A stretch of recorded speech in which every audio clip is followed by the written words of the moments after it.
بالله من الشيطان الرجيم بسم الله الرحمن الرحيم لقد كان لكم في رسول الله أسوة حسنة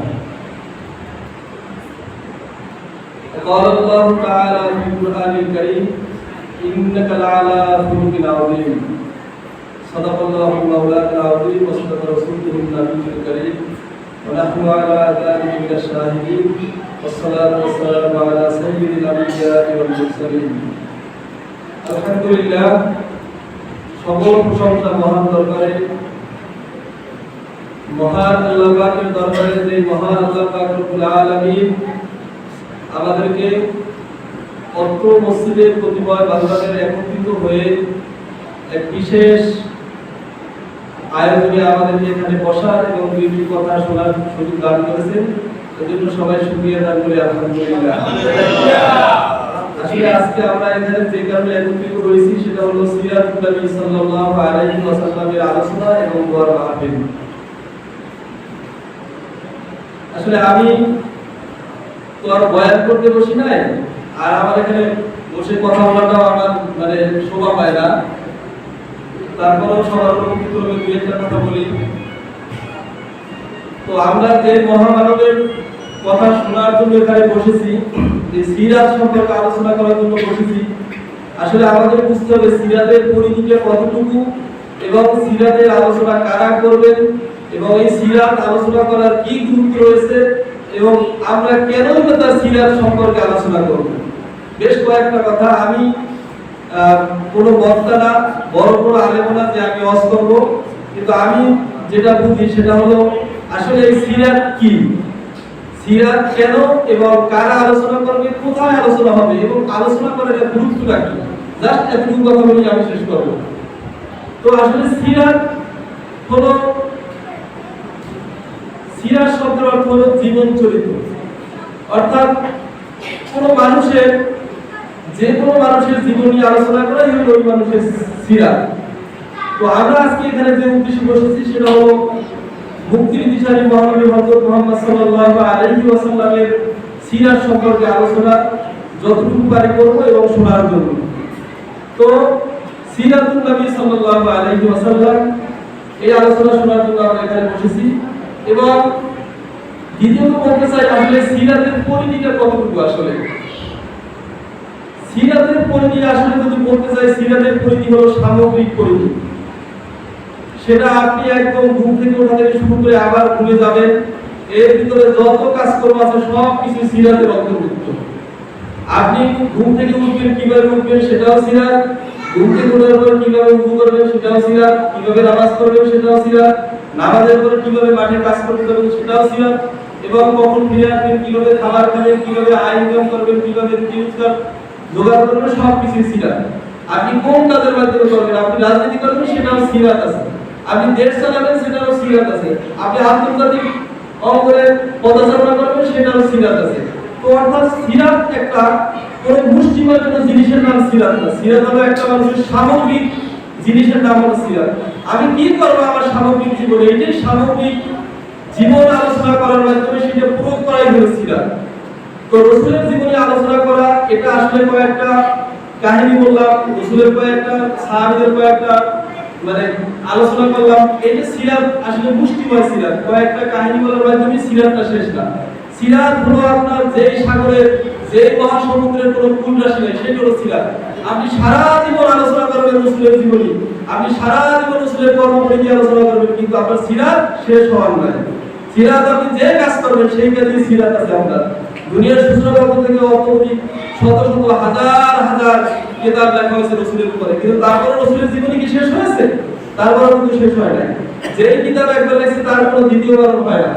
অর্থাৎ সিরাতের কোনো শেষ নেই। সিরাত হলো একটা তরিহীন, একটা তটহীন, একটা কুলহীন সমুদ্র, এটার নাম হলো সিরাত।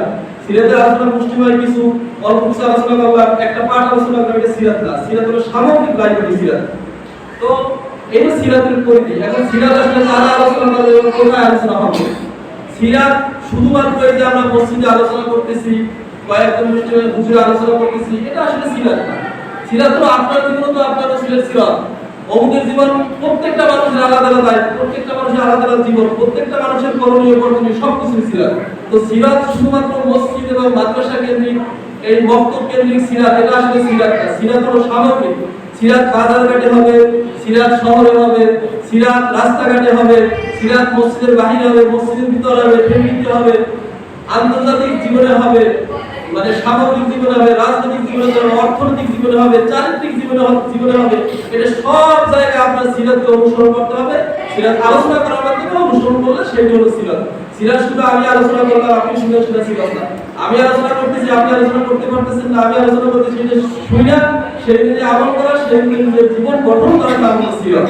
সিরাত বুঝতে পারছেন কি না? সিরাতের সামগ্রিক কতটুকু এবং সিরাতের পরিধি কতটুকু, সিরাত কোথায় আলোচনা করতে হবে এবং কোথায় মানে এর কোনো ব্যক্তি নাই, সামগ্রিক লাইফ আমরা সিরাত। আপনি দোকান চালাচ্ছেন, আপনার সিরাত আছে না? দোকানে আপনি একজন কিভাবে ব্যবসা করবেন, রাসূল তো প্রত্যেকটা জায়গায় প্রত্যেকটা কাজে আপনাকে একটা মানে গাইডলাইন দিয়ে দিয়েছে, এই অনুযায়ী করতে হবে, এর বাইরে যাওয়া যাবে না। সেটা হচ্ছে সিরাত। আমরা যখন বলি যে কোনো মানুষকে সাবজেক্টে উদাহরণ দিয়েছি, আমরা একজন মনে করেন তার বাবার সেবা করতেছে না, হ্যাঁ, তখন আমি যদি তাকে বলি তুমি তোমার বাবার সেবা করো না কেন, তখন সে বলতে পারে যে ধর্ম নিয়ে বাড়াবাড়ি করেন না, এটা আমার পার্সোনাল জিনিস না। এটা পার্সোনাল জিনিস না, এটা ইসলামিক গাইডলাইন। হ্যাঁ, আপনি আপনার বাবার খেদমত করতে হবে, এটা আপনার গাইডে দেওয়া আছে। তো এটা নিয়ে যে আপনি বাড়াবাড়ি করেন সেটা বাড়াবাড়ি না, ধর্ম নিয়ে বাড়াবাড়ি না। ধর্ম নিয়ে বাড়াবাড়ি আপনাকে বুঝতে হবে আসলে কোনটা। যদি এমন করি যে আমি যে আপনার আমাকে সাহায্য করা দরকার, আপনি অমুক গ্রামের লোক, আপনি আমাকে সাহায্য করতে পারেন, কিন্তু আপনি যদি বলেন যে না আমি ওকে সাহায্য করবো না, তখন আমি তাহলে বার্ডেন করতে পারবো না যে না আপনার আমাকে সাহায্য করতেই হবে, সেটা হলো বাড়াবাড়ি। কিন্তু আমার যে ভাই সে যদি আমাকে সাহায্য না করে সেটা বাড়াবাড়ি না। অর্থাৎ বুঝতে পারছেন সিরাত, আমি এইগুলো নিয়ে আসলাম আসলে এই রাসূলের জীবনী। এই রবিউল আউয়াল মাসে আমরা যে বারকারিত করি, অনেকদিন দেখা যায় জলসা দুরুস করি, ঈদে মিলাদুন নবী বলবো, নাকি সিরাতুন নবী বলবো, এগুলো নিয়ে বিভিন্ন কথাবার্তা। তো আমার যেটা আমি সহজ বুদ্ধিতে বুঝি, সহজ কথায় বুঝি, সেটা হলো রাসূলের সিরাত সম্পর্কে আলোচনা করছি, এর সব কিছু ইনক্লুডেড। হ্যাঁ, আপনি যে সাইডে যাবেন সব কিছু সিরাত। সিরাত হলো সামগ্রিক বিষয় এবং এটা আপনার জন্ম থেকে শুরু করে আপনার একদম মৃত্যু অবধি কবরে রাখা পর্যন্ত আপনার সামগ্রিক লাইফ, আপনি কিভাবে লিড করবেন, কোথায় কি খাবেন, কোনটা খাবেন, কোনটা খাবেন না, কার সাথে ব্যবসা করবেন, কার সাথে ব্যবসা করবেন না, কার সাথে বিবাহ বন্ধনে আবদ্ধ হতে পারবেন, কার সাথে আবদ্ধ হতে পারবেন না, তো সাইড হয়ে ঘুমাবেন, কিভাবে হাঁটবেন, কিভাবে মসজিদে ঢুকবেন, কিভাবে মসজিদে বেরোবেন, সব কিছু সিরাত। তো বুঝতে পারছেন যে সিরাত আসলে কি। এখন আসলে সিরাত আলোচনা করার গুরুত্বটা কি, হ্যাঁ, এগুলো আসলে মূল বিষয়। সিরাত আলোচনা আমরা কেন করব? প্রথম যেটা কথা সেটা হলো আপনার আমরা যখন ঈমান গ্রহণ করেছি তখন আমরা রাসূলের উপর ঈমান এনেছি, তাই না? তো আমাদের প্রথম কথা হলো আমাদের ঈমান এবং আনুগত্যের দাবি হলো সিরাত আলোচনা করা। অর্থাৎ আমি যেদিন জন্মগ্রহণ করেছি সেই দিন সিরাত অনুযায়ী আমার সবকিছু করা হয়েছে এবং যেদিন মৃত্যুবরণ করবো সেদিনও রাসূলের দেখানো নমুনা অনুসারে সবকিছু করা হবে। তো এই যে জীবনের সামগ্রিক বিষয়টা, এটার আনুগত্যের দাবিটাই হলো সিরাতের মেন উদ্দেশ্য, যে আমি এটা করবো, এটা আমার জীবনে বাস্তবায়ন করবো, এটা হলো সিরাত আলোচনার একটা উদ্দেশ্য। দুই নম্বর উদ্দেশ্য হলো আপনার আল্লাহ রাব্বুল আলামিন পবিত্র কোরআনুল কারীমে বলেন যে আমি তোমাদের জন্য তোমাদের দ্বীনকে সম্পূর্ণ করে দিলাম। হ্যাঁ, আলিয়াউমা আকমালতু লাকুম দীনাকুম ওয়া আতমামতু আলাইকুম নি'মাতি ওয়া রাদিতু লাকুমুল ইসলাম দীনা। ইসলাম হলো একটা কমপ্লিট প্রোডাক্ট, একদম সামগ্রিক সুসংগঠিত একটা বিষয়ের নাম হলো ইসলাম। এর বাইরে কোনো কিছুই নাই, এর ভিতরে কোনো কিছু জোর করে ঢুকানোর কিছু নাই, কিছু বের করার কিছু নাই, সেরকম। তো ইসলামকে আমাদের জন্য যখন আল্লাহ তাআলা রাব্বুল আলামিন পরিপূর্ণ করে দিয়েছেন, তো এটা আসলে পরিপূর্ণ করে দিয়েছেন, কিন্তু কিভাবে পরিপূর্ণ করে দিলেন সেটা জানার নামও সিরাত। আমি যখনই বলবো যে আমি মানে এইটা জানবো, কোরআন আমার উপর নাযিল হলো, রাসূলের উপর নাযিল হয়েছে, তো কোরআন নাযিল হয়েছে, কোরআন নাযিল হইলে তো আমি পড়তে পারবো না, পারবো? আমার কাছে তো একটা নতুন একটা ভাষার একটা বই এনে আপনি পড়তে পারবেন, আমি পড়তে পারবো, পারবো না। তো প্রত্যেক নবী রাসূলের উপর যখন কিতাব নাযিল হয়েছে, তখন এই কিতাব নাযিল হওয়ার সাথে সাথে একদম গাইডলাইন দেওয়া হয়েছে। অর্থাৎ আপনার এই ধর্মগ্রন্থ এইগুলো গাইডলাইন, এই ধর্মগ্রন্থে যেভাবে আছে সে যেভাবে চলতে পারবে, তার কাজ কর্ম আচার ব্যবহার সব কিছুই হলো এই ধর্মগ্রন্থের অনুযায়ী।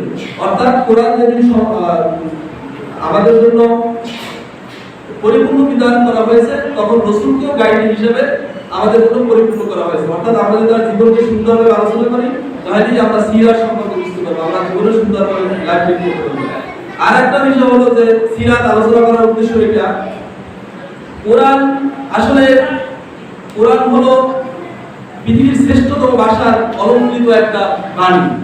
হ্যাঁ, এটা একদম সুসংক্ষিপ্ত বাণী, এর চেয়ে কোনো রোল মডেল কোনো কিতাব হতে পারে না এবং কোনো ভাষা শৈলীও পৃথিবীতে কেউ আবিষ্কার করতে পারে না, এটা কাছাকাছি আসতে পারে না। সেই জন্য একটা ধর্মগ্রন্থের নাম হলো কোরআন। তো যেহেতু এটা সুসংগঠিত এবং সুসংক্ষিপ্ত, এটার ব্যাপক পরিধি রসুলের জীবন যদি নিয়ে আলোচনা করি তাহলে কোরআনটাই সম্পূর্ণ আলোচনা করা হবে। রসুল তো আর কোরআনের বাইরে কিছু করে না, আল্লাহ তাআলা যেভাবে তাকে ওহী দিয়েছে সেই বিষয়ে জীবন যাপন করছে, সেইটাই আমাদের জন্য সিরাত। তো আসলে সূরা হলো আলোচনার বিষয়, সিরাত হলো মানার বিষয়। সূরাতে আমরা আলোচনা করতে পারি রসুল এইরকম ছিল ওইরকম ছিল, সব কিছু আমরা আলোচনা করতে পারি, সেটাও একটা এই সিরাতের পাঠ। রসুলের মিলাদুন নবী, রসুলের জন্ম, সেটাও একটা সিরাতের পাঠ। রসুলের ওফাত দিবস, সেটাও একটা সিরাতের পাঠ। কিন্তু সিরাত, সামগ্রিক সিরাত সব কিছু নিয়ে পর্যালোচনা আলোচনা যদি করি তাহলে সেটা কোরআনের সার সংক্ষেপ সব কিছু বের হয়ে আসে। এই জন্য আয়েশা রাদিয়াল্লাহু তাআলা আনহা বলেন যে আল্লাহর রাসূলের চরিত্রটাই হলো কোরআন, মানে সে যা করছে কোরআনের বাইরে কিছু না, আল্লাহ তাআলা যেভাবে তাকে ওহী দিয়েছে সেভাবেই করা হয়েছে। তো আসলে আমরা তো রাসূলুল্লাহ সাল্লাল্লাহু আলাইহি ওয়াসাল্লামের সামগ্রিক তথ্য চিন্তা করি, সেটা কোরআন হাদিসের আলোকে যদি মানে আপনার সবাই কোরআন হাদিসের আলোকে আলোচনা করে যে রাসূল এরকম ছিল, সেটা কোরআনে বলা হয়েছে, হাদিসে বলা হয়েছে। তো আমি একটু অন্য বিষয়ে আমি একটু যেটা ইন্টারেস্টেড ফিল করি সেটা হলো সব জায়গায় আমি চিন্তা করি যে সবাই তো কোরআন হাদিস, আমিও চেষ্টা করি কোরআন হাদিসকে ওরকম বলার, কিন্তু আমি যেটা একটু ব্যতিক্রম করে চিন্তা করি সেটা হলো আসলে আমি চিন্তা করি এই যে বিধানটা দিল এটা আসলে কোরআন হাদিস তো আছে, কিন্তু এর বাস্তব প্রয়োগের দিক কোনটা। আমি সবসময় এরকম চিন্তা করি প্রত্যেকটা জিনিস নিয়ে। যদি রাসূলুল্লাহ সাল্লাল্লাহু আলাইহি ওয়াসাল্লাম একটা বিষয় আলোচনা করি আপনি বুঝতে পারবেন যে রাসূল সাল্লাল্লাহু আলাইহি ওয়াসাল্লাম কোন লেভেলের মহামানব ছিল। তিনি শুধু মহামানবই না, তিনি এর চেয়েও যদি উর্ধে কিছু থাকে সেইটা, অর্থাৎ তাকে বলা হয় ইন্টিগ্রিটি। ইন্টিগ্রিটি হলো ওই লোক কি বলা যায় যার ভিতর সকল গুণের সমাহার ঘটেছে। ইন্টিগ্রিটি কোনো মানুষের ক্ষেত্রে ব্যবহার করতে পারি না আমরা, অর্থাৎ কোনো মানুষের ভিতর সকল গুণের সমাহার ঘটে না। ইন্টিগ্রিটি কেবল আল্লাহ রাসূল সাল্লাল্লাহু আলাইহি ওয়াসাল্লাম। যদি আমরা বিভিন্ন মানুষের সাথে আলোচনা করি, আমরা মুসলমানরা সহজে করি না, বিভিন্ন মানুষের সঙ্গে আলোচনা করতে পারে, কিন্তু আমাদের রাসূল ছিল সমস্ত গুণের, পৃথিবীতে এমন কোনো গুণ নাই যে গুণের অধিকারী সে ছিল না।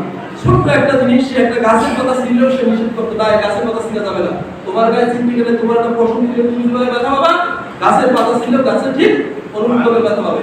অর্থাৎ গাছের পাতা বিনা উপরে ছেঁড়া যাবে না। গাছ প্রত্যেকটা পাতা আল্লাহ তাআলা জিকির করে সব সময়, প্রত্যেকটা জীব, গাছও একটা জীব। আল্লাহ তাআলা এমন কিছু করে নাই যেটা আমাদের জন্য মানে আমাদের কল্যাণের জন্য না, অনর্থকভাবে আল্লাহ তাআলা কোনো কিছুই বানায় নাই। এমনকি আপনার একদম ক্ষুদ্র একটা মানে জীবাণু যদি আপনি চিন্তা করেন, বাথরুমের ম্যাগট কাটা ম্যাগট, সেই ম্যাগটের কত উপকৃত আমরা কি জানি ওটা কি করে জানি না, কিন্তু দেখেন আল্লাহ তাআলা ওই প্রাণী কিন্তু আপনাদের কোনো উপকার করে আমরা দেখলে আরো তারাই বা আমরা অন্যদিকে চলে যাই ভিন করি, তাই না? কিন্তু দেখেন আল্লাহ তাআলা একটা ম্যাগটকে কত সুন্দর করে তৈরি করেছেন ম্যাগটটাকে। ওই ম্যাগটটা আপনি যেই বাথরুমটা 10 বছর ব্যবহার করেন ওই রকম যদি একটু মাটি যদি এক জায়গায় রাখেন 10 বছর তাহলে বিশাল পাহাড় হয়ে যায় 10 বছর। 10 বছর একটা বাথরুম ব্যবহার করলে কিন্তু করে না, কারণ কি জানেন ম্যাগটটা ওইটা মানে একটা সার করে ওটা গ্যাস করে বের করে দেখেন, চিন্তা করেন এটা ম্যাগট আল্লাহ তাআলা আপনার আমার জন্য কত সুন্দর করে বানাইছে, মানে আমার আপনার উপকারের জন্য। এটা যোগ আমরা যোগের কি উপকারিতা দেখি? যোগ তো আমাদের শুধু কামড়ায়, আমরা বিলে গেলে আমরা কাজকর্ম করতে গেলে যোগ আমাদের কামড়ায়, তাই না? কিন্তু যোগ দেখেন আল্লাহ তাআলা কি সুন্দর করে এটা বানাইছে, কত সুন্দর কাজের জন্য বানাইছে। যোগ দিয়ে যে আপনারা দেখছেন যোগের তেল কত টাকা মানে ব্যবহার করা হয়। যোগ যদি কোনো জয়েন্টে দেওয়া হয় জয়েন্টের ব্যথাও নিঃসরণ করে নিয়ে আসে। যোগ আপনার শরীরের রক্তের প্রেসার পর্যন্ত কমাই ফেলে। দেখেন আল্লাহ তাআলা ওইটাকে কেন তৈরি করেছে? আপনার আমার কল্যাণের জন্য তৈরি করেছে। তো আমি আপনি জানি না বিদায় মানে আমরা অল্প বিদায় আমরা এটা বলি যে আল্লাহ তাআলা এই মশা কেন বানাইছে। প্রত্যেকটা জিনিসের আপনার কোনো অনর্থক কিছু বানায় না। তো আমি ওদিকে যাব না, আমি যে বিষয়টা একটু আলোচনা করবো 5 থেকে 10 মিনিট, সেটা হলো আপনার আল্লাহ রাসূল সাল্লাল্লাহু আলাইহি ওয়াসাল্লাম দেখেন একজন, আমি যেটা বলতে চাচ্ছি সেটা হচ্ছে একজন পৃথিবীর সর্বশ্রেষ্ঠ বিজ্ঞানী। এটার ভিতর মানে কোনো ধরনের সংশয় প্রকাশ করা কোনো সুযোগ নাই। তিনি যেমন সর্বশ্রেষ্ঠ বিজ্ঞানী, আধুনিক বিজ্ঞানের জনক বলা হয় তাকে, এমন কোনো সেক্টর নয় যেই ক্ষেত্রে তার কোনো মানে কমতি আছে, তার মেগা বড় কোনো ভূমিকা নাই। প্রত্যেকটা ক্ষেত্রে তার ভূমিকা।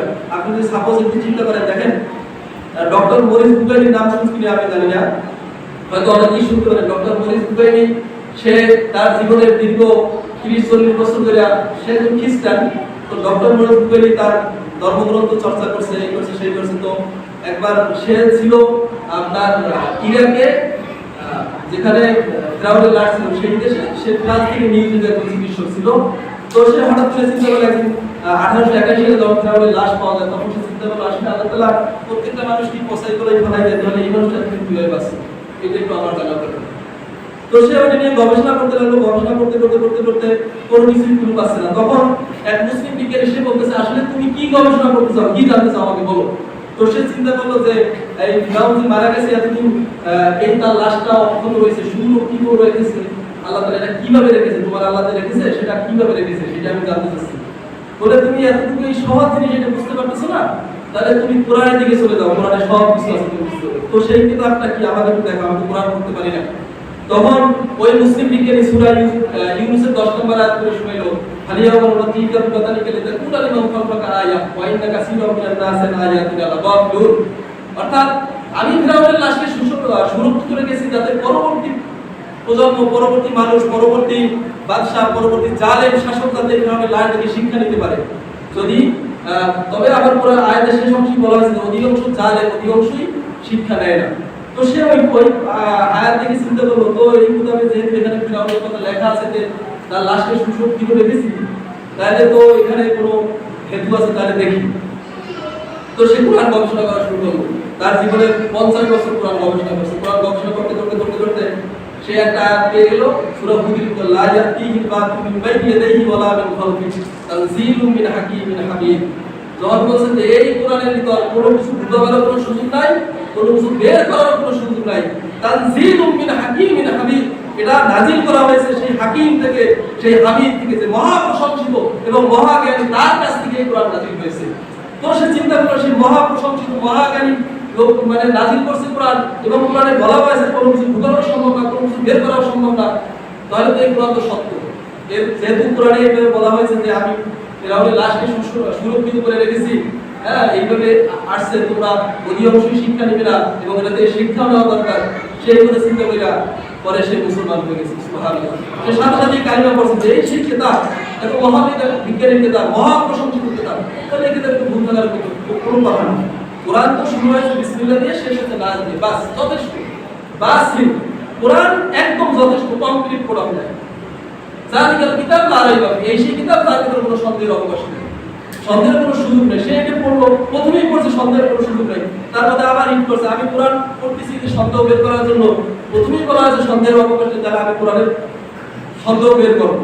সূরা হুদে গেছে তখন ওই আর মুসলিম বিজ্ঞানী দেখানো, সেখান থেকে সে আগে সূরা ইউনূস, সূরা হুদে যাওয়ার পর সে মুসলমান হয়ে গেছে। এরপরে সূরা আর রহমানের আরেকটা আয়াত যখন সে পড়লো, সে তার মনে আরো বলে গেল যে আপনার মারাদাল বাহরাইনি ইয়ালতাকিয়ান বাইনাহুমা বারসাতুল লা ইয়াবগিয়ান, সাগরের এক পাশ থেকে এক ধরনের পানি প্রবাহিত হবে, আর এক পাশ থেকে আরেক ধরনের পানি প্রবাহিত হবে, এক পানির সাথে আরেক পানি মিশে যাওয়ার কোনো সুযোগ নেই। তো আল্লাহ তাআলার এটা প্রত্যেকটা নিয়ামত। তো সেই ডক্টর মরিস বুকাইলির কথা হলো যে আল্লাহ রাসূল সাল্লাল্লাহু আলাইহি ওয়াসাল্লাম ইনি কোনো সাধারণ কোনো মানব না, ইনি হলো মহামানব, ইনি হলো মহাবিজ্ঞানী, এবং তার আধুনিক বিজ্ঞানের জগতে এমন কোনো পদচারণা নাই যেখানে তার পদচারণা নাই। আপনি যদি স্পেস সায়েন্স নিয়ে কথা বলতে চান, অর্থাৎ মহাকাশ বিজ্ঞান নিয়ে কথা বলতে চান, আপনি যদি এমবায়োলজি অর্থাৎ ভ্রূণ বিজ্ঞান নিয়ে কথা বলতে চান, ভূতত্ত্ব নিয়ে কথা বলতে চান, অ্যানাটমি, ফিজিওলজি, প্রত্যেকটা জায়গায় আল্লাহ রাসূলের সব জায়গায় হাত। আপনি দেখেন ভূতত্ত্ব নিয়ে যদি আমরা কথা বলতে চাই, এখানে কোরআনের বিজ্ঞানীরা, এটা আসলে আধুনিক বিজ্ঞান, এটা পূর্বের বিজ্ঞান না। এই বিজ্ঞানে বলা হয়েছে যে আপনার ভূতত্ত্বের ভিতর বলা হয়েছে যে পৃথিবী হলো আপনার ভাসমান একটা জিনিস, এখানে পাহাড়কে পেরেক হিসেবে ব্যবহার করেছে। তো পাহাড়ের একটা অংশ করে আমরা যেটা দেখি, আসলে এটা সব জিনিসটা পাহাড়ের মেইন অংশের ভিতরে, পাহাড়ের মেইন অংশের ভিতরে দেওয়ার ফলে পৃথিবীকে জায়গা মতো ধরে রাখছে। তো এটা কোরআনে অনেক আগেই বলা হয়েছে, ওয়াল জিবালা আওতাদা ওয়াল জিবালা আকসাহা ওয়াল জিবালা আওতাদা, আমি পাহাড়কে দুনিয়া কোনো পেরেক হিসেবে বানিয়েছি, অর্থাৎ পাহাড় দিয়ে পেরেক মেরে দিয়েছি। তো বিজ্ঞানীরা